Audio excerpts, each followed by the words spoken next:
Lunch with Pippa Hudson on CapeTalk. Join the conversation. I'm so looking forward to this next conversation. I've been waiting to get this guest into studio. The minute I heard she had a new cookbook coming out, I put my finger up to say, please, can we have Karen Dudley with us? Yeah. We were just talking in our quiz. Karen, totally by coincidence, my producer who chooses the clues each day, chose Michelle Obama as our mystery celeb of the day. And my of course, BFF. She famously I won't say put you on the map, because the reason she was there was that you were already on the map, but it didn't hurt, did it, to have the First Lady dropping in on the kitchen? It did not hurt. And, she was just fabulous, Pippa. Was so she? Yeah. Generous and just a wonderful human, who knew exactly what she was doing by kind of giving us some exposure. Yeah. And that was her generosity. She understood the power of her endorsement. Yeah, absolutely. Good people, But good people see good people, Karen, which is why the kitchen was such a hugely popular place. And for those who never had the chance to eat there, Karen is known, yes, for delicious food, but she's known as much for the hospitality, the warmth, the infectious laugh, her love of sharing food with others. I think it's fair to say, as much as she loves preparing it, it's the love of feeding it to other people that I think drives her. And of course, she was the absolute darling of the Woodstock restaurant scene, and then COVID happened and just shattered the industry. And Karen, you were one of the very early casualties. You made a quite early decision that the kitchen was not going to try and limp along, didn't you? I could see that the world was going to be so different. I could see that nothing would ever be the same again. Yeah. And when you're accustomed, restaurants work on volume, when you're accustomed to seeing 100, 150 people a day, and then you might see 20 or 30, it's just not going to work, and the conviviality of hugging and kissing and laughing and singing and standing in a queue and fighting for a place on a bench. I just didn't see how it was going to work. And it was pretty devastating making that decision. Yeah. But my book Onwards is all about how what happened from then, and understanding that the community of people who love the kitchen and who love my food and just loved what we were doing was still there. Yeah. And so I managed to reconnect with those and more. And it's been an amazing experience to kind of understand the place that the kitchen had in my life, and now to sort of move on to new things, and still with more ideas, more joy, more delicious things to share. It's been a marvelous experience. And more platforms to share them on, because you were one of the very, very quick adopters to realize, okay, the one thing that's changed a lot is that everybody is going online. And if you didn't know how to Zoom before, you sure did now. Absolutely. And, I realized that just as with my books, I realized that when a book comes into someone's kitchen, you have a relationship there. Someone you're able to spread the love in a different way. And going online and realizing, I can help people. I can give people ideas. And I remember the early days of the pandemic, and people said, I've got a lot of beans in my box that I got from the veg suppliers. What do I do with them? And I was like, I know what to do. I know what to do. I can help. And that sort of joyous feeling of understanding that I could still be connecting with people. And I think that's what food and the love of food does really, is it connects people, and these times where we have kind of more and more sort of technology and AI, we really are connecting with the experience of eating things and enjoying things and having a moment to just relish into something delicious and good. Well, you use the word relish, and I have to say the one thing I love about... So the new book, by the way, is called Onwards, and it's published by Penguin Random House, and has literally just come off the printers, ready to hit the shelves for you to go and buy. The very first chapter really struck me. It was something I hadn't thought about. Karen, we thought about the pain of making the decision to close the business, how you would tell your staff what would become of them. I don't remember anybody saying what becomes of all the produce that was left in the kitchen fridge. Exactly. And I love that your first chapter is how you took all those little bits and pieces of ingredients and, I've got now how many kilograms of sweet potato and that amount of brown sugar, and what am I going to do with them? And the very first thing you did was turn them into all kinds of pickles and dressings and chutneys, which have gone into this book, which all of us can now benefit from. But did you literally eat your way and cook your way through the remnants of the kitchen. Absolutely. You know, when I kind of made the decision, I kind of made up parcels for my staff of everything that I could give: sugar, lentils, rice, a book, a tiny bit of cash. I kind of packed up parcels for everyone. And then there was a whole lot of these 5 kilogram sort of cater-size buckets of capers and whole grain mustard and anchovies, and that you couldn't really give to a food bank or a soup kitchen. And so I brought them home, and my poor home fridge was just packed with these buckets, and my family was sort of going crazy. They're like, "Mom, there's no space for anything in here." Yeah. The vegetables sort of plucked on the front of the fridge, and I realized I needed to make stuff. And then I started making dressings and relishes using all these ingredients. And to be honest, Pippa, it was just pure therapy for me. It was like alchemy, you know. I was making things. Just being able to make things and sort of go into the world that I love, which is the world of flavor and deliciousness. It was a thrill, just an absolute thrill to actually have the time to play with all the ingredients. Then I realized, well, the dressings and the relishes are the way forward. You know, like you can have a very simple, exactly, and you can have a very simple steamed piece of broccoli or a grilled piece of fish, and once you have like a kick-ass dressing, you know, it transforms your whole meal. And so then I began kind of making these for other people. Lunch with Pippa Hudson on CapeTalk. Join the conversation. I'm so looking forward to this next conversation. I've been waiting to get this guest into studio. The minute I heard she had a new cookbook coming out, I put my finger up to say, please, can we have Karen Dudley with us? Yeah. We were just talking in our quiz. Karen, totally by coincidence, my producer who chooses the clues each day, chose Michelle Obama as our mystery celeb of the day. And my of course, BFF. She famously I won't say put you on the map, because the reason she was there was that you were already on the map, but it didn't hurt, did it, to have the First Lady dropping in on the kitchen? It did not hurt, and you know, she was just fabulous, Pippa. Was so she? Yeah. Generous and just a wonderful human, you know, who knew exactly what she was doing by kind of giving us some exposure, and that was her generosity. She understood the power of her endorsement. Yeah, absolutely. Good people, you know. But good people see good people, Karen, which is why the kitchen was such a hugely popular place. And for those who never had the chance to eat there, I mean, Karen is known, yes, for delicious food, but she's known as much for the hospitality, the warmth, the infectious laugh, her love of sharing food with others. I think it's fair to say, as much as she loves preparing it, it's the love of feeding it to other people that I think drives her. And of course, she was the absolute darling of the Woodstock restaurant scene, and then COVID happened and just shattered the industry. And Karen, you were one of the very early casualties. You made a quite early decision that the kitchen was not going to try and limp along, didn't you? Yeah, you know, I could see that the world was going to be so different. I could see that nothing would ever be the same again. Yeah. And when you're accustomed, restaurants work on volume. You know, when you're accustomed to seeing 100, 150 people a day, and then you might see 20 or 30, it's just not going to work, you know. And the conviviality of hugging and kissing and laughing and singing and standing in a queue and fighting for a place on a bench, I just didn't see how it was going to work. And it was pretty devastating making that decision.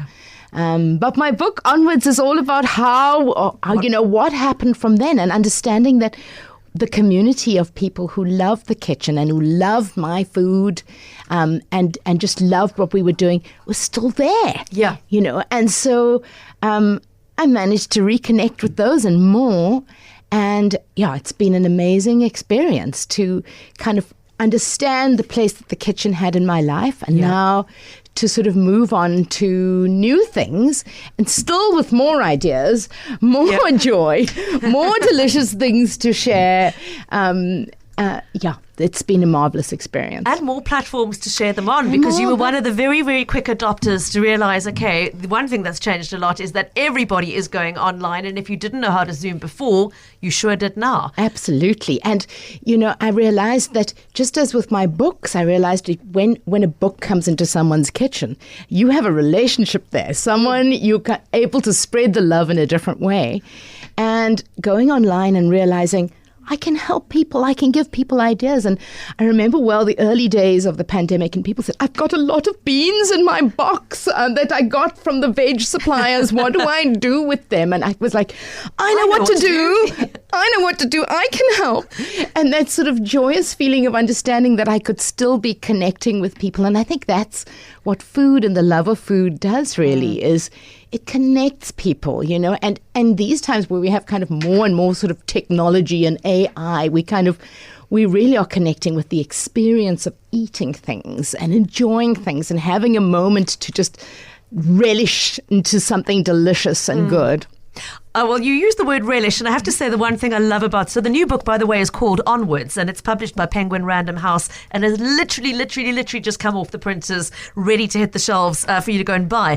The very first chapter really struck me. It was something I hadn't thought about. Karen, we thought about the pain of making the decision to close the business, how you would tell your staff what would become of them. I don't remember anybody saying what becomes of all the produce that was left in the kitchen fridge. Exactly. And I love that your first chapter is how you took all those little bits and pieces of ingredients and, I've got now how many kilograms of sweet potato and that amount of brown sugar, and what am I going to do with them? And the very first thing you did was turn them into all kinds of pickles and dressings and chutneys, which have gone into this book, which all of us can now benefit from. But did you literally eat your way and cook your way through the remnants of the kitchen? Absolutely. When I kind of made the decision, I kind of made up parcels for my staff of everything that I could give: sugar, lentils, rice, a book, a tiny bit of cash. I kind of packed up parcels for everyone. And then there was a whole lot of these 5 kilogram sort of cater-sized buckets of capers and whole grain mustard and anchovies, and that you couldn't really give to a food bank or a soup kitchen. And so I brought them home, and my poor home fridge was just packed with these buckets, and my family was sort of going crazy. They're like, Mom, there's no space for anything in here. The vegetables sort of plucked on the front of the fridge, and I realized I needed to make stuff. And then I started making dressings and relishes using all these ingredients. And to be honest, Pippa, it was just pure therapy for me. It was like alchemy, I was making things. Just being able to make things and sort of go into the world that I love, which is the world of flavor and deliciousness. It was a thrill, just an absolute thrill to actually have the time to play with all the ingredients. Then I realized, the dressings and the relishes are the way forward. You can have a very simple, exactly, and you can have a very simple steamed piece of broccoli or a grilled piece of fish, and once you have like a kick-ass dressing, it transforms your whole meal. And so then I began kind of making these for other people. People were loving them and going crazy for them. And I was just having such fun sort of curating boxes of dressings and relishes. And I realized this could be another way forward. So although I haven't been making dressings now, I'm looking to make them in the future. Yes, please. On a commercial venture. Yes, but please. we'll just, that's part of the Onwards journey, is kind of, finding new things to do. And so yes, but the dressings and the relishes. So the first chapter is called Recipes to Help with Letting Go. Yeah. And so that was part of that sort of therapy of making things, and what a joy it brought to me. Yeah.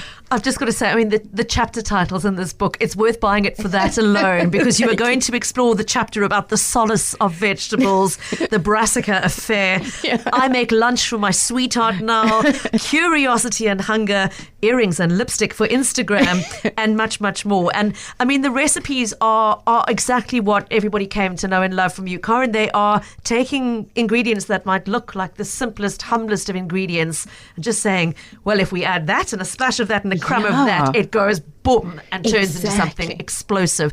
Exactly. How would you describe the food in this book? I always hate to sort of ask, how do you categorize your genre of food or music? How would you describe these recipes? Well, I would say they are definitely vegetable centered, mostly because during, many of them were created during the lockdown period where we were basically a one income family. Yep. I was shopping at Balmoral Superetti, a little plug for Balmoral in Woodstock. I was shopping for vegetables down the road because I couldn't go far.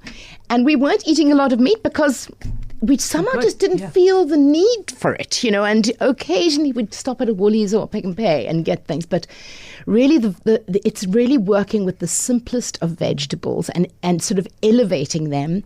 A little bit of meat here and there, but just deliciousness and simplicity, and sort of using all those relishes and dressings to make something fabulous. Either kind of letting one ingredient sing, I have a real love for broccoli, I confess. Yeah, so broccoli is a main feature. Broccoli and aubergines are recurring themes. Cauliflower. Peppers don't really get much of a look in, I confess. But then it's all about the things that I love the most. So we're really kind of exploring texture and deep flavor and simplicity, because that's the way we were eating is. And so I kind of feel like the deep flavor of the dressings and then the textures of the toppings, like the crunch that I think we rediscovered during our time in our sweatpants. Well, I don't really have sweatpants, but in the time of kind of mooching about a sofa, we discovered that crunchy things were just really amazing, nice. And so we've discovered real texture and flavor. And so the book is all about playing with the flavor and the texture and doing real simple things, but fun. So you get something, the one I cannot wait to try is the satay roasted eggplant. So you've got these beautiful, big, oozing roasted eggplants, and then underneath them is a beautiful Asian satay sauce with peanuts and tamarind and soya and ginger and lemongrass and chilies and all those things that go ping. Oh, yeah. And then on top you get fried onions for the crunch and some chopped fresh peanuts. And I look at it, my mouth is watering just looking at the photograph again. It's so good. The roasted pumpkin gets a citrus crumb on top. It's not just the oozing sweetness. It's got the ping of the crunch. Yeah. Everything has got these layers and layers that you look at it and you go, I can almost taste it, and then, I can feel it crunch in my mouth just looking at the photos. Yeah, there's a little pattern. Can I tell you what I think the pattern is? Yeah. There's a little bit of naughtiness, indulgence, maybe creamy, maybe rich, and then a little bit of a crunch. So then there would be like the crispy onions or the peanuts. And then the virtue of of the herbs or the leaves, well-dressed leaves, herbs, and, trickling throughout a little bit of dressing here and there. So it's kind of the naughtiness and the virtue playing beside each other, and with a little bit of texture in between to create excitement. Just for those who've come in late, you were listening to Karen Dudley, so famous for the wonderful food she served from the kitchen in Woodstock until COVID finished that part of the story. But here she is with a brand new chapter, or series of chapters, I should say, because the new cookbook is called Onwards. It is published by Penguin Random House and has just hit the stores this very week. Possibly my favorite 2 pages of the book, for the title alone, but also for the recipes. Tomatoes that have let themselves go, which speaks to me of my lockdown experience. And I did wear the sweatpants.